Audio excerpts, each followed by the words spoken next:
My name is Taylor Applegate. This is a picture of me and my husband when we got married.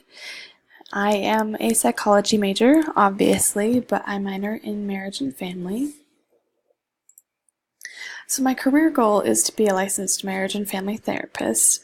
Marriage and family therapists are most commonly known for treating marital problems and family problems. It's kind of in the name.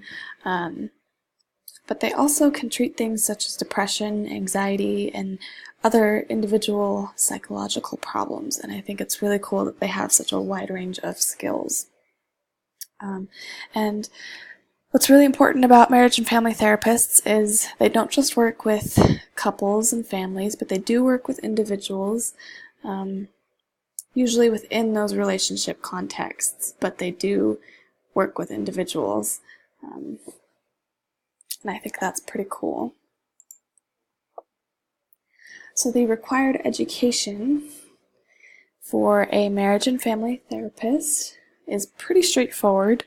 It is required to have graduate training, whether that's a master's or a doctoral degree. Either one seems to work. And then it is required that you have at least 2 years of supervised clinical experience before you head out into the field on your own. And I believe as well you also have to take a test to get accredited or licensed. So you take that test and then you apply for licensure within the state that you're in. I put the emphasis in grief counseling up here because I am looking into obtaining an emphasis in grief counseling. There are different emphases that therapists can have, and that's one that's really near and dear to my heart. So,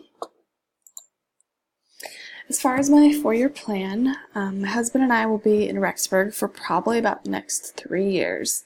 I will graduate in 2, but we'll stick around so he can finish his degree.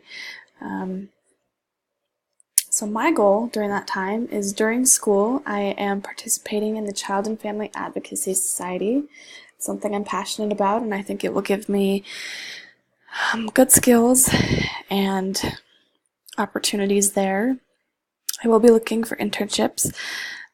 Based on how long I'll be here, I probably would like to do more than one related to my field, which I haven't looked into yet, but it's on my list of to-dos. And then I will be looking for any other related opportunities, and that does include like research opportunities with psychology professors. I do like research and would like to be able to have a background in that as well.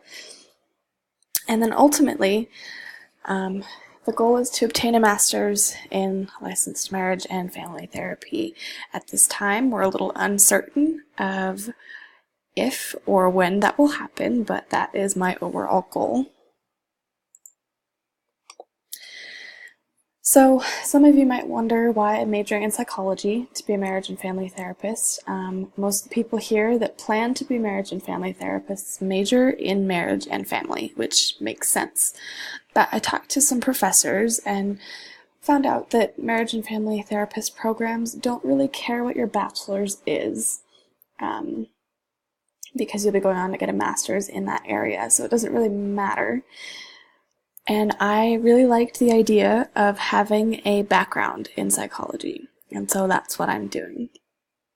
Here's a comparison of Chapter 13, some of their reasons that people major in psychology. I didn't list all of them, and then my reasons. I do have a strong interest in psychology and the subject matter there.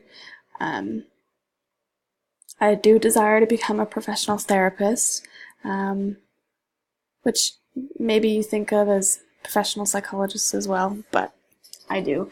One of my biggest reasons is a desire to understand people and to know how to help them, especially within relationship contexts. But that's a main motivator for me. And then whether or not I have the opportunity to obtain my master's in marriage and family therapy, I figured that psychology is a degree that will make me very well-rounded and prepared for really any job if I don't get to go and do that master's.